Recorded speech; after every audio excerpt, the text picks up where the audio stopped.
I can't do it. Okay. We'll do it live. Okay. No. We'll do it live. It. Do it live. I'll write it and we'll do it live. Things. Yeah, it does, Bill. Welcome in. It's another edition of the Daily Puck Drop. It is your daily sports podcast here on Thursday, December 18th. We've got a fairly big football game to talk about tonight involving your Seattle Seahawks and, of course, the LA Rams, the moment of truth. We will get the latest from the NFL and that game tonight with Mike Garafolo.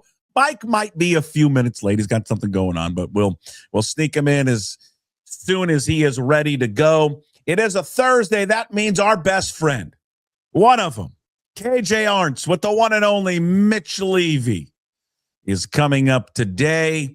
As always, the live KJ-Arent during the Daily Puck Drop, you can watch and listen to all of it. All right? But once the show is over, this thing wraps up. That goes away, and the only way to watch or listen to it is if you are a Puck's Posse member. Go sign up today. Do it before the holidays. Pucksports.com. It does make a great stocking stuffer. Give someone a subscription to Puck's Posse. You support everything we do here in the Daily Puck Drop. Plus, you get bonus shows every single week, like KJ-Arent with Mitch Levy that will come out again today. Will air in its entirety during the live show, but then once it's over, that's the only place you can watch or listen to it. And then also, another edition of Inside Pitch with Ryan Divish came out yesterday, where we talked a lot about the rumors surrounding Brendan Donovan. And we can get to that here in just a second. Mike Garafolo coming up in a few minutes. Also with KJ-Arent, Mitchie, if he's watching right now, he's going to have a special surprise. He's going to have a special surprise coming up on his appearance today. We could not do this show without the support of Limback Lumber. Big thanks to Limback Lumber for making this possible. We are in the Limback Lumber studios. Do-it-yourselfers, contractors, they're going to offer free deliveries, everything from, again, whole house packages or do-it-yourself projects. Give them a call. They're the best in the business. Paul, Matt, Mark, the entire crew. You're going to go in there. You're going to buy lumber. You know what you're also going to get? Friends. Friends for life.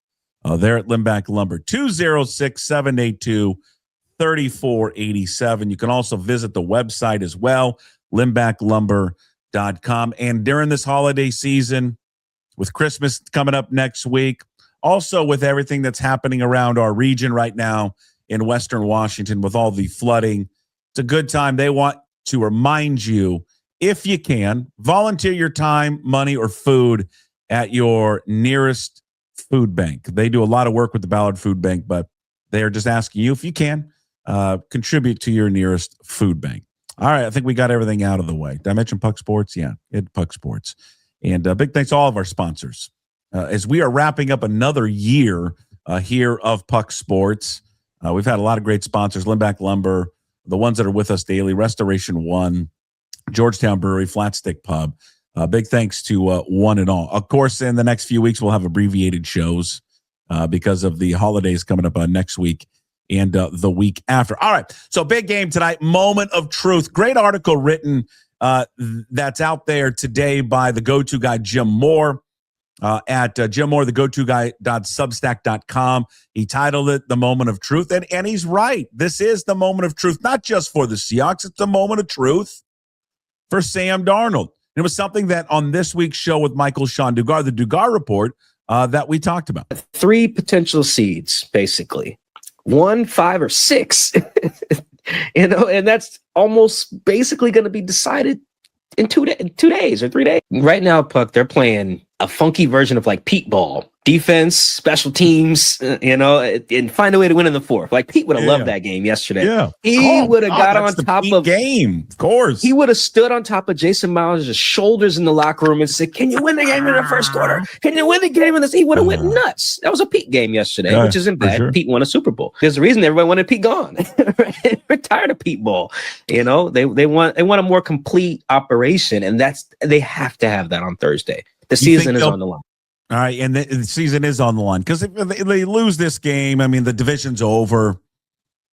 they're not going to get the number 1 seed. I mean, even if they win tonight, there's a chance they don't close it out. I mean, they got to finish with the Panthers on the road. They got to finish with the Niners on the road. I mean, the odds are stacked against them for this huge game tonight. Let's talk more about that huge game tonight.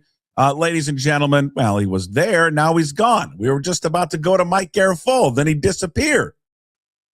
And I was like, hey, where are you at? There he is. He's back.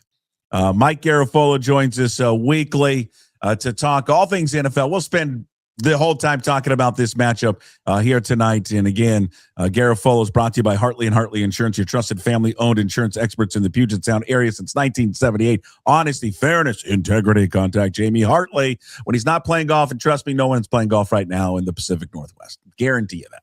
253-565-8700. Also, Zogs on Fox Island. You want to go and watch the game tonight? Perfect spot to grab a cold beer. I know it's cold and rainy and wet, but they got heaters out there at Zogs on Fox Island. Check it out and go watch the game. Ladies and gentlemen, from his couch, I was just watching you on my TV talking about the game tonight. I mean, kind of talking about the game tonight. And now you're on your couch.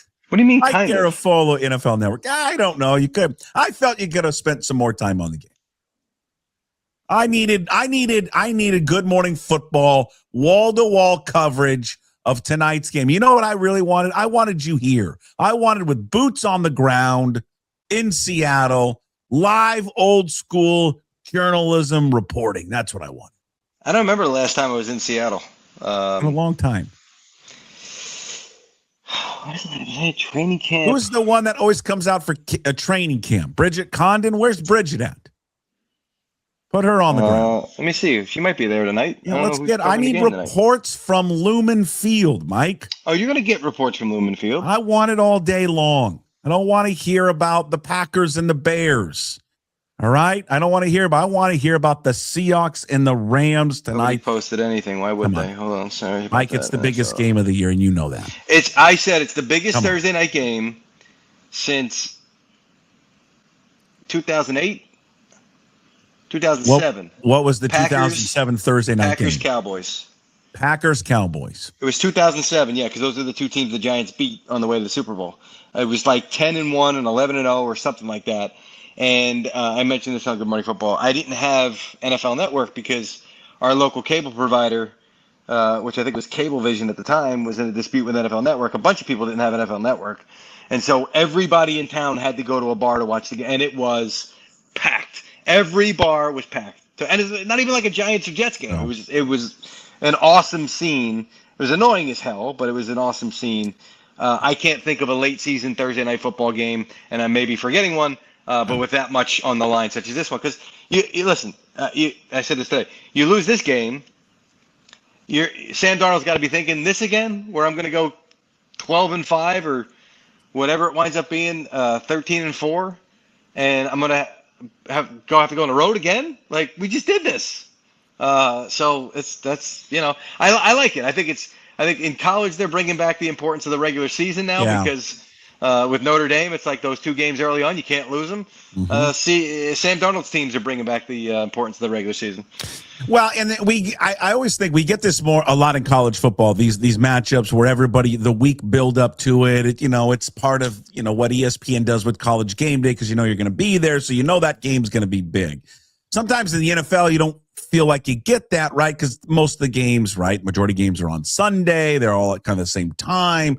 Obviously, you get these occasions like tonight, like Sunday Night Football and Monday Night Football. But this one, because of what's on the line, because how these two teams are playing, statistically where these two teams are at, just historically, really, both offensively and defensively, that it just has the making to just be a classic. And the first game was very good. And the game last year when all the starters played, in which the Rams won in overtime, that was a great game. So, and there's always been this rivalry, and it's been a good one between these two teams. So it's got the makings of a real classic tonight. Yeah, and I think with the magnitude of the game and as good as the teams are, and as much as the adrenaline will be pumping, I don't think you'll see a sloppy Thursday night game, right? You'll see teams that are coming out and playing as crisply as you can expect on a Thursday night. Like this is one where you sort of hoped it would be like the Lions Cowboys game last week, where they take two teams that played on Thanksgiving and get a full week's rest. Yeah. You're not going to get that here, but I think we'll be fine. I don't think we're going to come away from oh boy, it was a sloppy game. So and hopefully it's not sloppy for Darnold. I mean, I just the interception. See, he's made throws with guys on top of him, but he tried to make a throw with a guy on top of him while falling away at times, while staring down guys. Like, it was just, I went back and looked at those throws. They were recipes for disaster against this defense. All right, so our good friend, the go-to guy, Jim Moore, wrote a column. Yeah, he's been around. He still writes? He still writes. I mean, he's man. retired. He's retired, and I want you to go read it. You can subscribe. He did something original. Hold on. No one has done this before. No one has done this before. He has a Substack. He's new to the game. He's like the first person to have a Substack. You being funny? Well, I'm trying to be. Jim Moore, the go-to guy.substack.com. Anyways, he wrote a column yesterday, and it's right. It's the title. It's at the very top of the rundown. He called it the moment of truth. The moment of truth for Sam Darnold. And he posed a great question to me 2 days ago. He said, all the money in your bank account, which is nothing. Would you put it on that Sam Darnold finally has that game, that moment where he puts all of the talk to rest? Or is it going to be another one of these games where you go, man, he can't win these big ones? And I don't know anyone that would put their money, everything they had on the ladder. Do you think Jim likes me? He loves you. Right, but like, does he love me because I'm part of the family here, or like, I don't know if he'd like me if he didn't know me, right? Do you think he'd like? Because I'd rather him like me without knowing me. Okay, like me well, I'll ask him. You want me to ask? Right? I think he loves you. I love him. So he enjoys it. There is no one better than him. He's very unique. There's no one quite like Jim. No, he is unique. He's very unique, and I don't mean that. I mean the most positive way possible. So yeah, if he says the moment of truth, then I'm down. This is the moment of truth. I'm reluctant to say like this is the moment of truth though for Sam Darnold, because I do feel that way, obviously. But then you go, okay, well, there's 2 years in the deal, and I understand it's structured, where they're not married to him beyond the season, whatever. But it's got to happen soon because he's in the prime of his career. This is not like, it's year 3 for Sam Darnold, and maybe some point it'll click, and he hasn't been able to win the big one in the year 4, year 5. Like it's got to happen. It's got to happen soon. And I want it to happen for him. I told you before, I like Sam Darnold a lot, and I think he's more competitive than people realize because he's got the whole SoCal vibe, I guess, which is good. I mean, you should be able to balance your competitiveness with a little bit of laid back nature, but you can't play laid back. And I don't think he played laid back. I think he just felt like when he made that throw early on in the game, you're like, all right, if that was fourth quarter, you're trying to press and trying to make that, like early on you're carrying that with you into the game. That's why I was disappointed with that one, and you hope you don't see it now.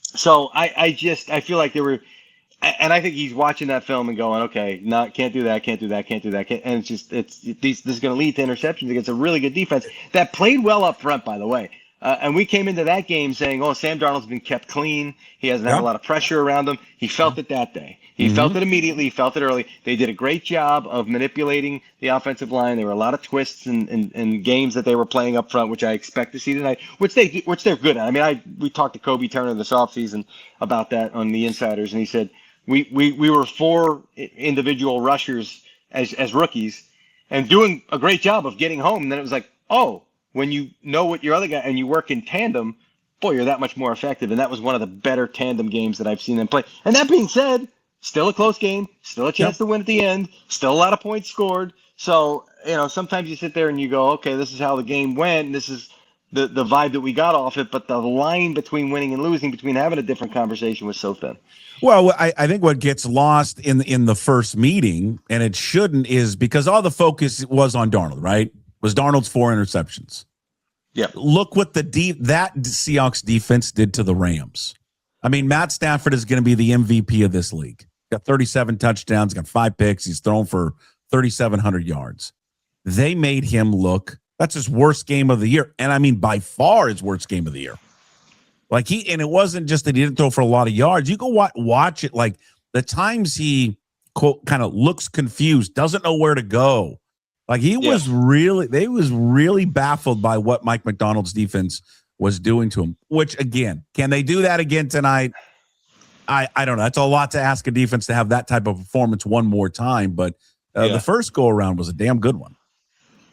I think he also had a throw with Leonard Williams bearing down on him in that game, if I'm not mistaken. Like he did have, even when he did make good plays, they were on top of him. So, I would expect a spirited defensive performance.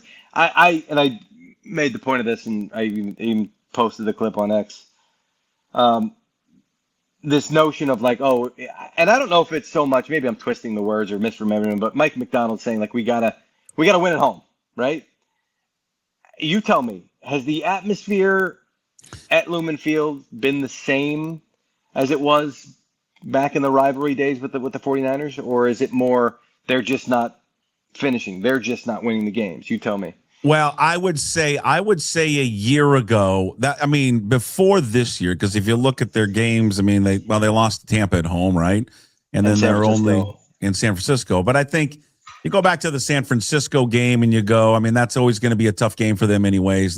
They had a chance to win it at home. I don't remember the crowd being an issue in that game. I think the atmosphere, is it where it's at heyday with Pete Carroll in the Legion of Boom? No, I think it's closer this year than it had been in the past, because that was a big talking point last year, I think, in McDonald's first year and in the last few years of Pete Carroll. I thought there were a lot of other things that went into that. I be honest with you, I thought people out here made it too much of a deal, too much of a big deal. You look at these teams last year that were in here, you were talking about like Mount Rushmore franchises, just in terms of fan turnout. Who came out opposing teams. That was the biggest issue. It's Buffalo, who again, that Bills fans, they're going to travel, and if they're anywhere close to the West Coast, they're going to go find that place. But again, is it at its where it was, 2012, 13, 14? No. But I think it's getting closer, and I think the reason it's closer now this year, more so maybe last year, and then certainly the last few years of Pete. And I think when you have that home field advantage, it's the defense that creates it. Like, it's not a great offense that makes a great home field advantage. It's a great defense, because that's when the crowd gets into it. So I think it's been way better this year. Well, and I think tonight in a spot like this on a national stage, night game is a chance to do that, is a chance to reestablish that environment. And, I think I don't remember previously. I know it always was a thing, but the 06 Giants game that I covered out there with the 14 false starts, that was the thing that really said, and that was a 4:00 Eastern game, wasn't a national game, but that was really one that's meant. That became an SNL skit with Jay Feely flying the plane on the way home, having to fly it through the towers, which was great. I remember asking Feely about it, and he was like, "Yeah, it was kind of funny. You hate that it was at your expense, but it was kind of funny." Right. So I feel like tonight, you tune in, and Amazon does a pretty good job of capturing the environment. So I think when I tune in I want to feel it coming through the TV, which I necessarily won't be able to do because my daughter's Christmas play is tonight, and probably going to miss the start of the game. And then we're going to go out. All the dads, apparently it's a tradition. This is the first year we're in she's in third grade. Now we're in the night Christmas play deal, and apparently all the dads go out afterwards, so we're going to be at a bar. I'm not going to be able to hear it. It's just I want to just watch the game. What a rough life. No, not good for me. Unless I'm at Zog's on Fox Island, I want to watch the game on my couch. That everybody does. Everybody wants to do that. All right.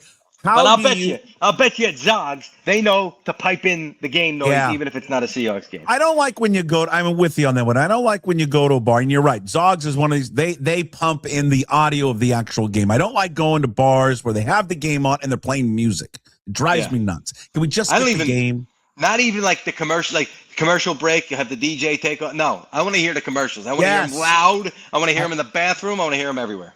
I want Trumfaya. I want Cialis. I want all of it. I want all those commercials. See what I can do for you.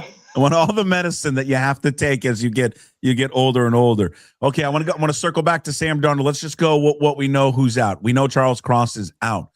we assume Devontae Adams is out, right? If he's doubtful. He's doubtful. Yeah, he's like okay. So he's out, and then Fisk. He was questionable. What do we think about Fisk for the Rams? Do we have any idea? Yeah, whether he's going to be in or out? Questionable. I think he's going to wind up being a go, but I don't know that for sure. I really haven't dug into the to the deeper parts of the.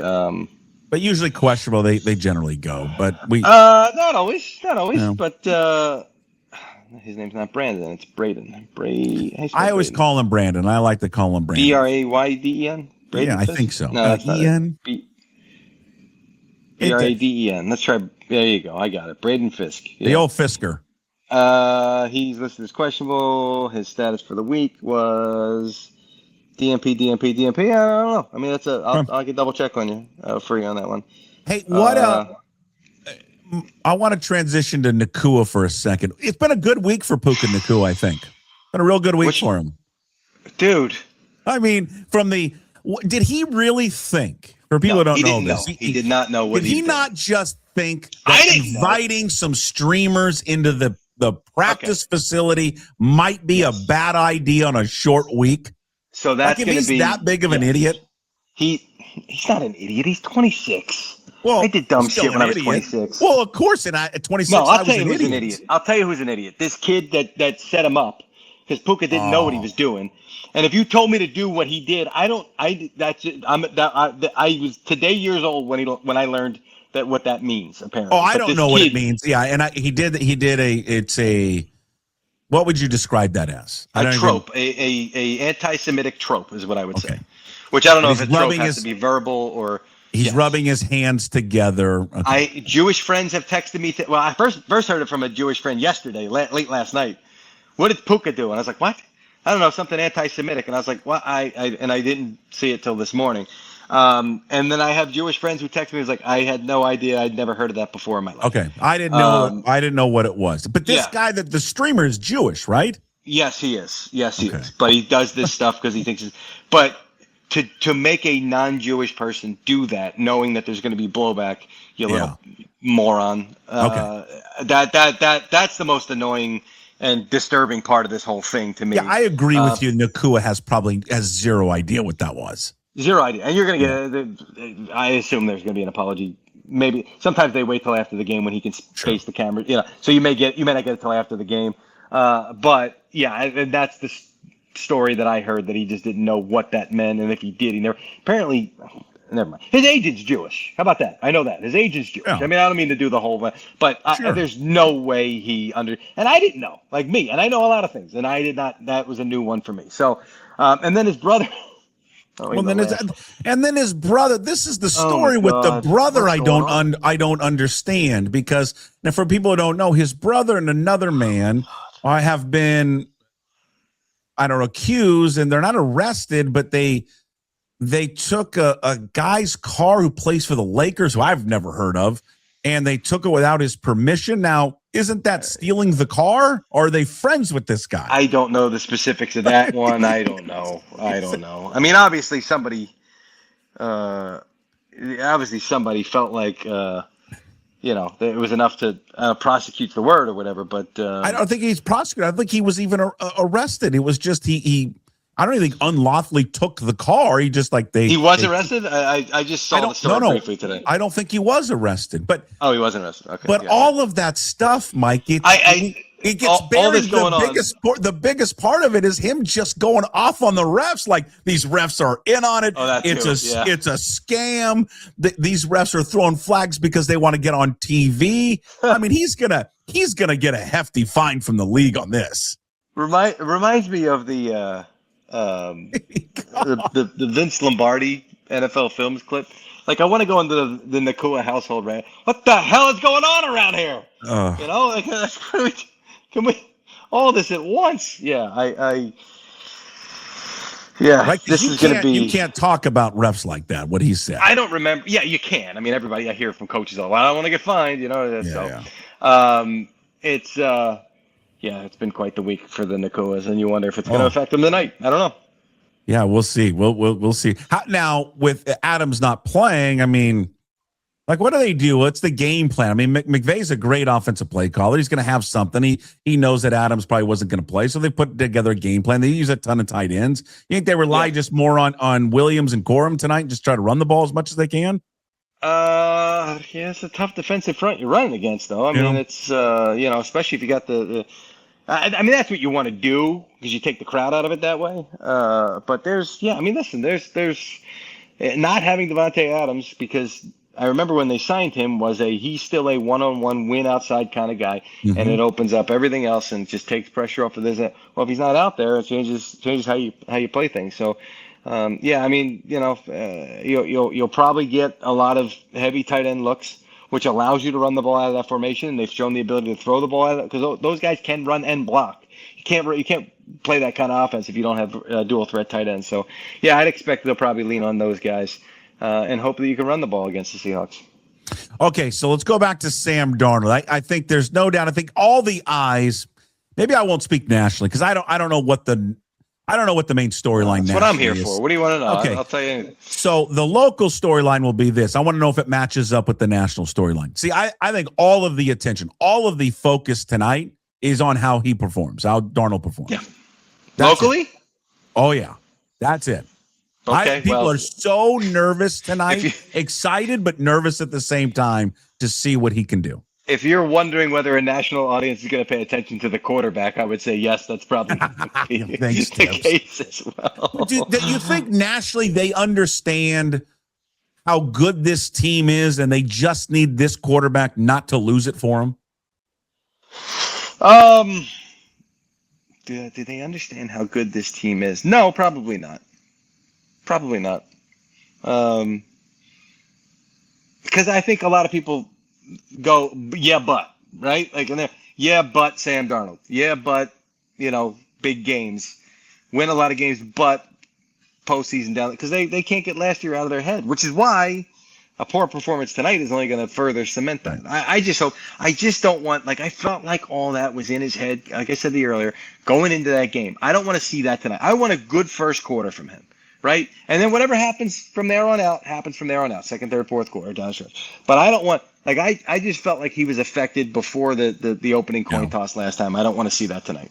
Yeah. And again, because as much as any of these players, and he's not the only one, as much as these players, you talk to them all the time, say, I don't pay attention to it. I don't watch the TV. I don't listen to the radio. I don't read the clippings. In this case, guys for him, do. Yeah. I mean, it's tough to avoid. It's in your DMs now. Just all of it. Of course, stuff. You can't get away from it. Some of the stuff that they just send to you directly. There's too much of an arm's reach. Can't you close your DMs though? I don't understand that. You can. I mean, I don't even know if somebody else might run his account. I have no idea. Sure. But a lot of players see it. Players post it all the time. Death threats after they miss a kick or drop a ball. Of course. They post it on social media. So. They see it. A lot of these guys see it. But I also think in this case, there's self-criticism. He knows. Didn't play well enough down the stretch. Didn't play well enough the first time these two teams played. Has to play better this time around. He knows it. There's a self-pressure, which I think sometimes is what can sometimes affect you going in. You think he does? Let's say they lose another close game tonight. Seattle. Mm-hmm. And let's say the reason they lose is because of Sam Darnold. He just plays a big role in it. The interception, he turns it over. Does that doom them? Does that doom him and them the rest of the season because of just this not being able to get over that mental hurdle? No, I mean, I think you're still gonna regroup. You're still gonna make the playoffs. You can potentially go somewhere and win a game. Philadelphia, Tampa. I mean, you could beat those teams, right? I mean, not necessarily worried about that. So you win a game there, and who knows what happens? You get a rematch with the Rams in their building, and you played them close there the first time. You sort of lean on that. Hey, we had them right there when we played them in Los Angeles the first time around. So I don't think it dooms them. But we're probably having the same conversation, you and I, before that. But wouldn't you have to go through them again, right? Let's say they stay 4-5, right? They win that. They go to the divisional round. Isn't that the Rams? If they're the number one seed? Depending on if there's another upset. I mean, if there's another upset behind you, then you'd go to the 2. Yeah. So, or So you either go to Chicago. Yeah, you'd want to. I mean, you'd rather go to Chicago than play the Rams there in the division round. But I just seems like if he can't, if they lose tonight, but he has a good game. But let's say they lose tonight because Matt Stafford just is Matt Stafford, and it's a close game. But you're like, all right, the defense still played well. They played well like overall. the Bucs game where they went toe to toe at the end, and sure, now he had a fumble there at the end, but I'm just saying theoretically, like a 38-35, they had the ball last kind of game. I know what you're getting at. He puts together just a solid game, just whatever it is. You come up with your stat line. Then I think people feel okay about it. It's just the other. It's if it's a turnover, it's a fumble at the end. He can't make a throw, what have you. I don't know. I think psychologically it's another ding on him. Yeah. And I just don't know if it gives him a lot of confidence. I mean, they all have confidence. Then you open up the greater conversation. What are they going to do in the offseason, right? Like, what are they going to do with him? I mean, it's that comes into play as well. But again, there'll be other games between now and then. So give our listeners a prediction, and you don't got to pander. If you think they're going to lose, they're going to lose. The more I've thought about it, the more I feel like the Rams got a lot to deal with this week. And I don't know what having a baby, what kind of impact that had on McVay. I did say to Kyle Brandt today. I didn't know. Did Sean McVay have a baby? Was not aware. He did have a baby. Wow. Are you serious? Wow. I wasn't aware of the wall-to-wall coverage. Okay, there you go. Of his fucking baby being born. God.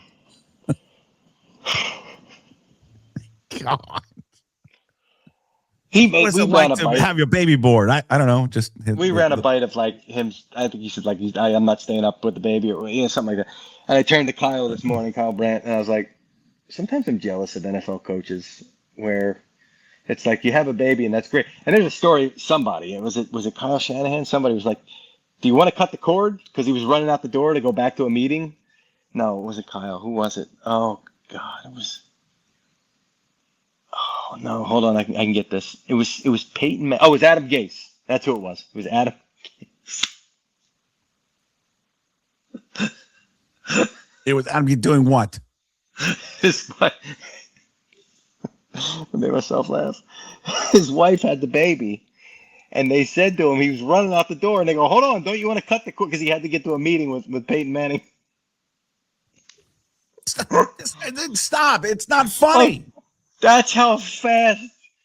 And especially to Kyle. That's how fast he got out of there. I go.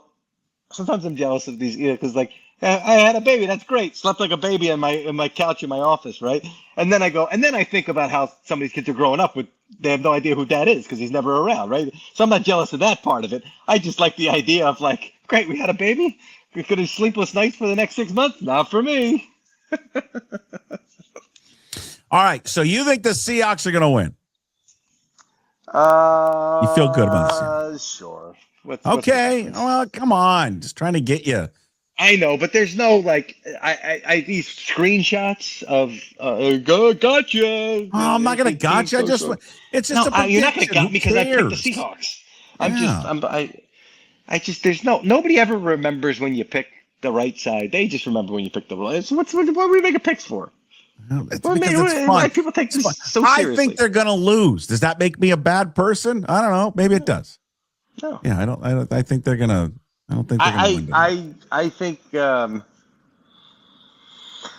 I don't see a blowout, right? So I don't see a game that's out of hand. I see a close game, and if it's a close game, 12th man starts to rattle the bleachers in the Hawks' nest, the flags flapping, everybody's losing their mind. So I wrote a whole story. I tell you about this. After the Giants had 14 false starts, the next year they went back there to Seattle. They won handily that game, if I'm not mistaken. And so I wrote a story about why the stadium is so loud. And it was one of Paul Allen's guys at Vulcan that got on the phone with me, and they said, well, it's a lot of factors. One, we did it on the King Dome footprint, which was a smaller footprint than if you were building a new, so we had to make it so that made everything sort of tilt more, and so it captures more of the sound. We did the clamshell roof because we wanted an outdoor stadium, but we wanted to be able to retain the sound. So that then they put the bleachers in the Hawks' nest, and the other side's the 12th man flag, and it's like everything was coordinated to keep the sound and all this stuff, blah, blah, blah, blah, blah. So I write this story for my people in the New York market, and it's like, hey, here's why this stadium is so loud. I get to Seattle. I'm reading the paper in the morning, and the same guy is quoted in which paper it was there. It's got nothing to do with the stadium. It's all the fans. It's all the people in. So I told Paul Needell, who's a longtime NFL writer, he goes, I said, this guy sold me a bill of goods. He goes, no. Listen, you're the New York paper, so the company's getting all their engineering hits here. He's talking to the other paper, and it's like, oh, no, it's all the fans. We need the fans to make the noise. And it's one of the all-timers. What a business. All right, what time are you going to be on? What do we got? What do we know? You didn't what like time that are you on story? I love that story. Sorry, I'm multitasking behind the scenes, right. and I'm not paying it. Hey, if anybody out there liked the story, comment in the chat. Yeah, What'd you ask me? What time are you on tonight? 6 o'clock. 6 o'clock. We're on the NFL channel streaming the Insiders, and then I'll be on NFL Game Day Kickoff. But don't blink, you'll miss me. I'm only doing the first hour because got that Christmas show tonight. Okay, have fun at the Christmas show. Best to you and the 3 family. 3 o'clock your time. If you're looking at 6, it's going to be too late. It'll be during the game. We won't see you next week. Next 2 weeks? We got to figure that out. Maybe not next week for sure. Pop on. We'll make it shorter, but I'll pop on. I'm not doing a show on Christmas. I didn't say you would. I'll pop on other days. Oh, yeah. We'll do another day. We'll figure it out. Okay. So, Merry Christmas, maybe. We'll see you. Merry Christmas. Have a wonderful Christmas. Get everything you want. Thank you. All right. Hey, thank you to everybody out there that appreciated that story I told. You're the best. Goodbye. See you. Mike Garafolo, NFL Network. All brought to you by Hartley and Hartley Insurance, your trusted family-owned insurance experts in the Puget Sound area since 1978. Honesty, fairness, integrity. Contact Jamie Hartley, 253-565-8700. Also, Zogs on Fox Island. Perfect spot to grab a cold beer, hang out with friends, catch the game there at Zogs on Fox Island. All right, coming up next is another edition of KJ-Arent with Mitch Levy, of course, of the world-renowned Mitch Unfiltered podcast. Entire show airs during the live daily puck drop, but once live show concludes, the only way to catch KJ-Arent is to join Puck's Posse at pucksports.com or become a patron at mitchunfiltered.com. Ladies and gentlemen, here he is, Mitch Levy. Hi, Mitchell. You ready for the big game tonight? I didn't see the link. I still haven't seen the link, by the way. No. I don't know what's going on with my email. Maybe something is going on. I can tell you this, though. I will produce on the fly. Yes. Your mic is being picked up just by the computer, not the microphone. Oh, shit. All right, let me see. You just adjust it on the fly. This is great. It happens to the best of us. Happens to me all the time. I did a whole show like this one time, not realizing. How about now? Is this good? No, it's still bad?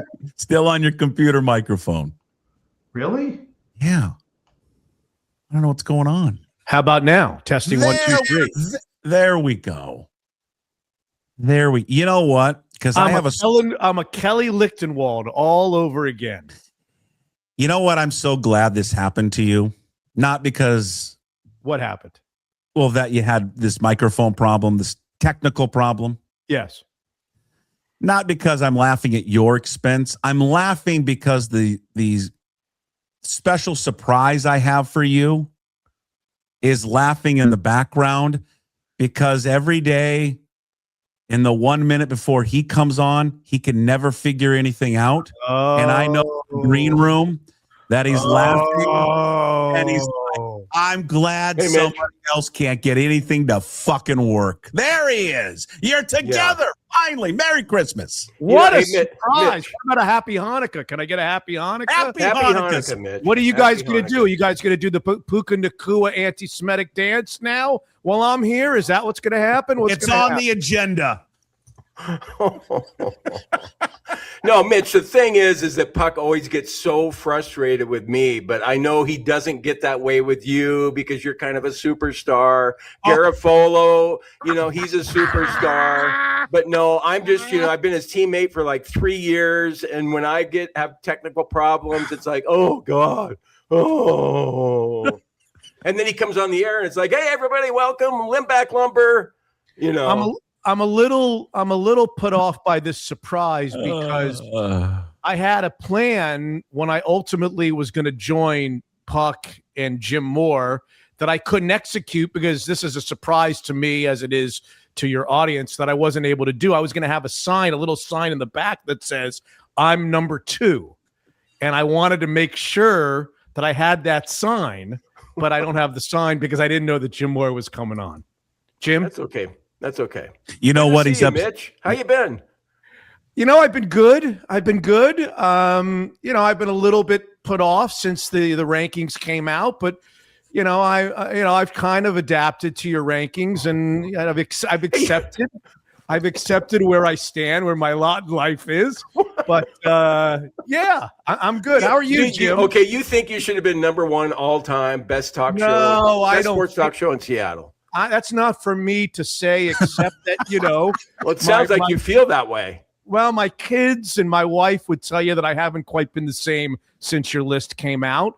But, we get over these things. These are life's challenges, and we learn to overcome them and accept our place, our place, So number 2. Hey, I could have been number 3, couldn't I? You could have put me number 4, number 5, right? Okay, you know what was worse than putting you at number 2 is that putting a show on that top 10 list that I was actually on. That's pretty bad.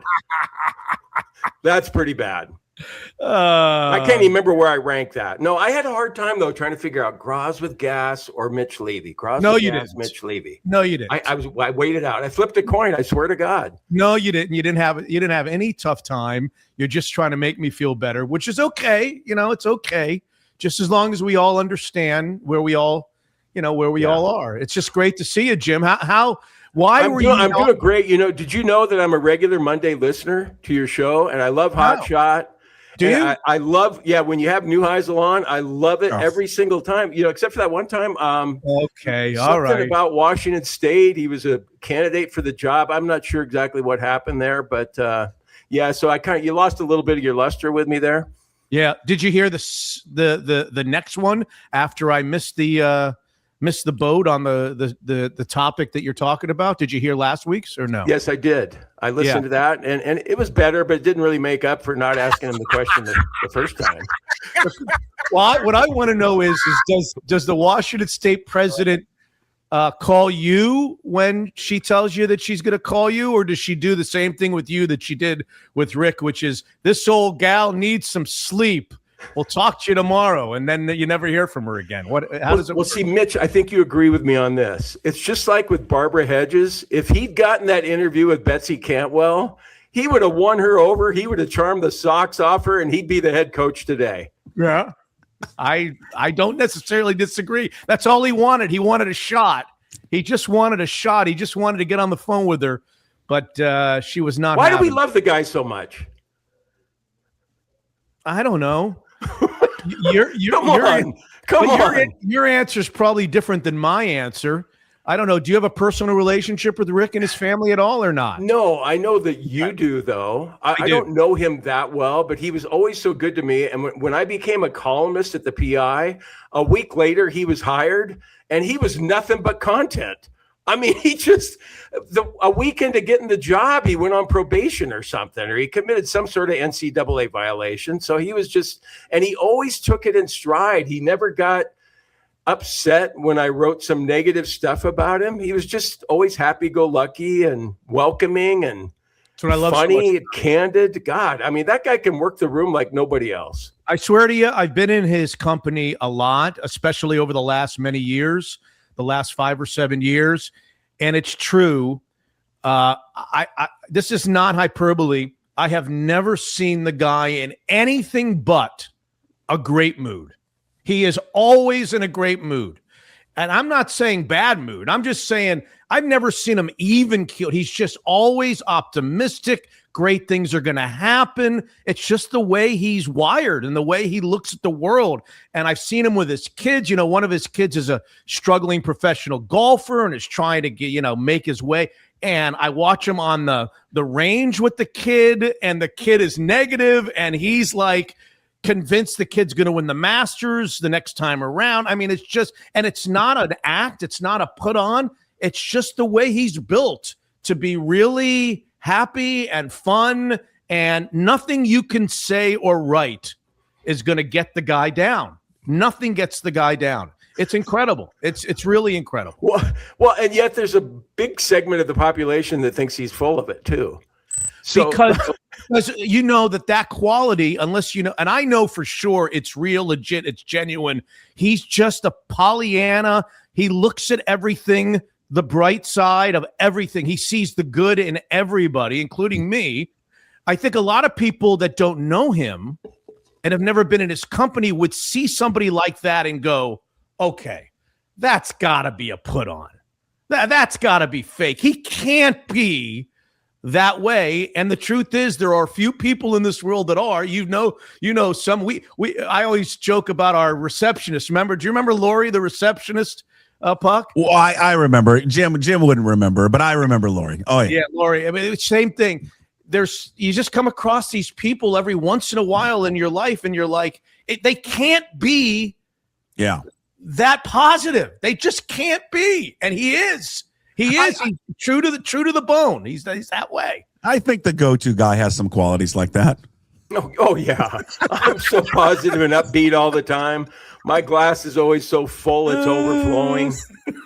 So what do you guys think is going to happen tonight? I saw I tuned in on Monday to see Jim Moore and Jason Puckett in Pullman, and I only got half of that for some reason. I don't know that I got the explanation as to why I didn't see Jim Moore in Pullman. Would you have been there if it were Rick Neuheisel's press conference? Of course. Of course I would have.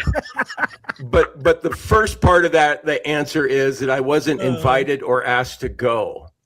Because, Jason, he's kind of a big deal now with pucksports.com, brought to you by Limback Lumber. I mean, he's a big deal. So, so he felt like he could do it on his own. Why do you have to be asked to go? You have to be invited? Well, I don't know. It didn't even occur to me to go. I'm not exactly. Yeah. Well, I mean, I'm mostly retired. I'm not on some media list anymore of people they're going to invite to come.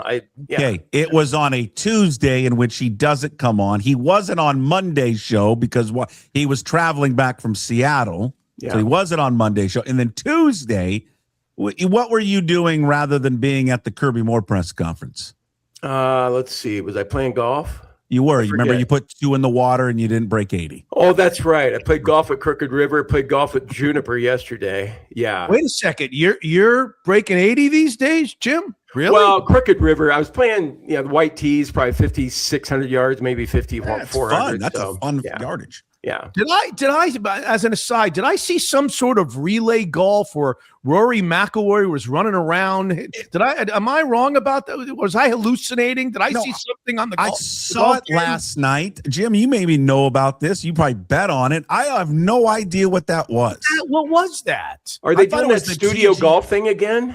No, this is something different. They were having like a race to who could finish the hole first. And I just saw a highlight of Rory McIlroy running to his ball that was in the bunker, jumping into the bunker, not taking a practice swing, and he was in a hurry as if there was and maybe Shane Lowry was on the green. There was some sort of a race to finish the hole. Well, and if the three of us don't know what was going on, then they haven't promoted it very well because we all watch golf on TV a lot. Yeah. I'll watch any golf. I don't care what it is. I don't care what tour it is or who's playing. But I had no. It was like a speed golf meets the old '90s skins game at night. That's what that was kind of like what it was. And I had zero clue. I had zero clue what was going on. So what do you guys think is going to happen tonight? Are you optimistic or not? Do you not care, Jim? You're going to. Where are you? I care. I'm watching. I've been watching. Are you in Bend? Are you in Bend right now? Is that where you are? Bend, Oregon. Yeah, snow mixed with rain down here. It's a miserable day in Bend. No, Mitch, I don't know what to make of it. I watch the betting lines all the time. I think the Seahawks opened as 1.5 point favorites. Then the Rams are 1.5 point favorites. Now the Seahawks are 1.5 point favorites again. Weather's a factor tonight. Well, Sam Darnold, what's he going to do? I would guess that Darnold's going to be okay, but not great and not horrible either. So I don't know what to make of it. I really don't. And I know we're doing a podcast here and we should have some sort of strong opinion. But if I had to bet on the game, I probably would bet on the Seahawks just because it looks too obvious to me that the Rams are the better team and are going to win. So it's the reversal. You're going against what you really think. Puck, do you think that the Seahawks are going to win tonight or not? I do not. I don't think they're going to win. I don't. I just think the Rams they're just better all the way around. They're just better. Top to bottom, they're better. And then just, it comes down to the quarterback. Who do you trust more? Obviously, you trust Stafford more. Ask Mitchie your question because it's the best question I keep asking everyone. What you asked me on when did we do a show? Wednesday. You're expecting me to remember what I asked you? Oh, I like forgot. It was some great question. I forgot about your age. I forgot. You can't remember things. No, here we go again. Here we go again. Remember the question you asked was, and I'm going to butcher it, was all the money that you got in your account, all money in your bank account that he. Oh, yeah. Okay, do you remember it now? Okay. Would you bet that it was Sam Darnold, right? Would you bet that he's going to be really good tonight or really shitty? Can I hedge and say I think it'll be somewhere in the – he's not going to be really good because I don't think a quarterback in the Seahawks system against that defense – maybe on a questionable weather night. I can't imagine that he's like going to throw for 300 yards and like one of his performances from the first 8 games of the season. I would bet a lot of money against that. So I put that aside. Do I think he'll be the shitty quarterback that he was the first time around against this team? No, because I think that they'll probably game plan and make the game a little easier for him. Maybe get the ball out of his hands a little faster, do some things that are going to help him. So I think it'll be somewhere in the middle. I think when the game is over, there'll be no answer to Jim's question because it'll be gray. It won't be, maybe it's 20 out of 33. Let me ask you this question. Define this, Jim. If he's 20 out of 33 for 190 yards and a touchdown and an interception, what kind of night did he have? That would be okay. Yeah. Would he be in the middle? There they are. Mitch Levy and the go-to guy, Jim Moore, together for KJ-Arent. That was great. You know what? And they're right. I needed to get out of there and not even be a part of it and just bow out. That was great. Two of the very best that we have.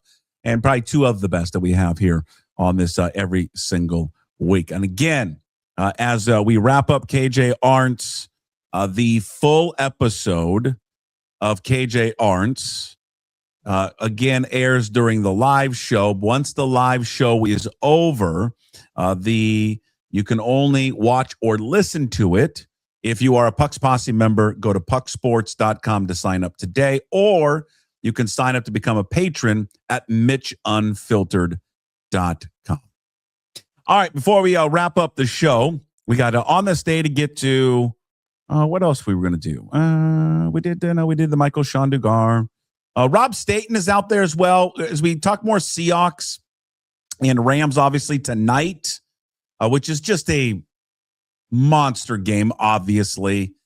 I know people are going to hate the uniforms tonight because they look very Oregon Duck-like. I saw the helmets yesterday posted on the Seahawks social media. They look good. I like them, but probably not going to be for everyone. This week, I just want to point out we had Rob on yesterday, SeahawksDraftBlog.com. Rob joins us every single week, brought to you by Georgetown Brewery, discussing this week's game, the running game, the pressure on Sam Darnold, just all of it, all coming to a head tonight as the Seahawks take on the Rams. King combined with the performance of the running backs is good enough. If they're going to help Sam Darnold, it's going to have to be running the football because the weather forecast is atrocious. I do not want Sam Darnold dropping back in the pocket 30, 35 times in this game in the rain and cold. You've got to be able to run the ball better. Can they do it? I don't know. And we'll find out. And it's been a problem really for this running game to get going, and really a problem for Ken Walker in particular. Where is Ken Walker? What has happened to Ken Walker? I think there was a lot of high hopes for Ken Walker, especially when he busted out in his rookie season. He's got 102 yards total in his last 3 games, does Walker. That's just 34 yards a game. He has eclipsed 70-plus yards one time in the last 9 games, and he only has it one 100-yard game, and you got to go all the way back to week 2 against the Steelers. It's probably too late now. They got 3 games left in the season to wonder if the running game's ever going to get going. It's probably not. This is what it is. But God, do they desperately need a performance from them on the ground tonight. The weather is bad here. In fact, it's so bad. I've never seen this before, that they've actually have a tarp on the field. I mean, it is turf. Maybe they usually do this all the time, but I'm just saying it's the first time I've seen it. Now, maybe this is commonplace when there's a bunch of rain and they do this all the time, and I'm just seeing it for the first time. But I've never seen it where they've put a tarp on the field, and they do have a tarp on it tonight. So, obviously, the rain's going to be a factor. We know that. The wind's going to be a factor. Teams win games like this with a strong defense and a strong running game. They've got a much better running game, do the Rams, than does Seattle. With Williams and Corum, it's a way better 1-2 punch. Ultimately, I think that probably will be the difference tonight there in the game. Other things before we get to, hey, what the puck, and on this day, boy, Huskies hit hard in the transfer portal. I'm not sitting here dancing on the grave and all that and trying to, see, well, look what happened to you. The problem with this transfer portal happens to everyone, and no program is big enough to lose players like this. But with Muhammad and the freshman wide receiver, Vines Bright, in the portal, those are huge losses. Adam Muhammad, I mean, you watch him play, and you saw glimpses of him last year, but this year, you just look at those two, Muhammad and Coleman, together and ask yourself, who's the future NFL running back? I would say without hesitation that it's Adam Muhammad, that he is just a different looking and style of running back than Jonah Coleman. Jonah Coleman's really, really good. But if I put my house on money on it, who's going to have a better NFL career? That better NFL career is going to be Adam Muhammad. If he does not come back, and I know they probably have running backs waiting in the wings that are going to be very good. That's a huge loss for Jed Fish and this team, and we'll continue to watch and see and wait, see what the outcome there at Michigan is, perhaps for Jed Fish. All right, on this day, December 18th, before we get to hey, what the puck, 1917. Prohibition passes in the United States of America, the 18th Amendment of the U.S. Constitution. I did not know this until looking up this today and researching him. Does anyone realize how long Prohibition lasted? I thought a couple years. No, 16 years that Prohibition lasted. Did not end until 1933. By the way, on my birthday, December 5th, 1933. Did Prohibition end with the ratification of the 21st Amendment. 1988 on this day, December 18th. Speaking of the Seahawks tonight, as they are taking on the LA Rams, the Seahawks won their first division title. Remember, they came in 1976. Their first division title in 1988, winning the AFC West. Yes, I wish we were still in the AFC West with a 9-7 record that year. I've got the T-shirt. Damn it. I should have worn it. I have the T-shirt upstairs. That was like a large that I have stretched out now, but I think it was a large back then. It's falling apart, but it's a great T-shirt. God, it's awesome. The 1988 AFC West division championship T-shirt. They would end up losing the divisional round of the Bengals. That was the game. I think Joe Nash kept faking all the injuries to save timeouts, and then I think they ended up changing the rule. Kurt Warner that year rushed for over 1,000 yards. The great, and I mean the great John L. Williams, neck roll and all, 877 yards on the ground that season. He caught 58 passes for nearly 700 yards. Just phenomenal. Jacob Green led the team in sacks with 9. He was 32. 88 was also the year that Ken Behring had purchased the team. He tried to move him in 1995. That was stopped. Eventually, 2 years later, selling it to Paul Allen in 1977. All right, happy birthdays going out. Steven Spielberg turned 79 today. I mean, I don't know. All the Indiana Jones movies, The Color Purple, E.T., Schindler's List, Saving Private Ryan, Jaws, Close Encounters of the Third Kind, all of it. One of the greatest directors of all time. Ray Liotta would have been 70 today. He, of course, broke through in the movie industry as Shoeless Joe Jackson in Field of Dreams. Henry Hill in Goodfellas out in 1990, passed away a couple of years ago, 2022. Brad Pitt, 62 today. Steve Austin, WWE, really WWF for me, wrestler, Austin, 61. And Charles Oakley, NBA muscle man, 62. All right. And I'm gonna play some, and now this is gonna be like a 2-minute audio or a video, and it's the best. No longer with us today. He is simply one of the best people to ever perform. Passing away December 18th, 1997, Chris Farley. I love Chris Farley more than anything. He's probably my favorite comedian actor of all time. And he had one of the greatest characters in the history of Saturday Night Live. Motivational speaker Matt Foley was just truly one of the greatest comedians that we've ever had, and just sorely miss him. You didn't know him, but we all felt like we did know him, and he was just incredible. And so, again, passing away on this day, December 18th, 1997. All right. Hey, What the Puck is brought to you by Restoration One. It's your restoration company that lets you avoid the stress of water, fire, and mold damage, especially at this time of year with everything that's happening there with the flooding in Western Washington. Reach out to restoration1.com. They're going to take care of you from start to finish.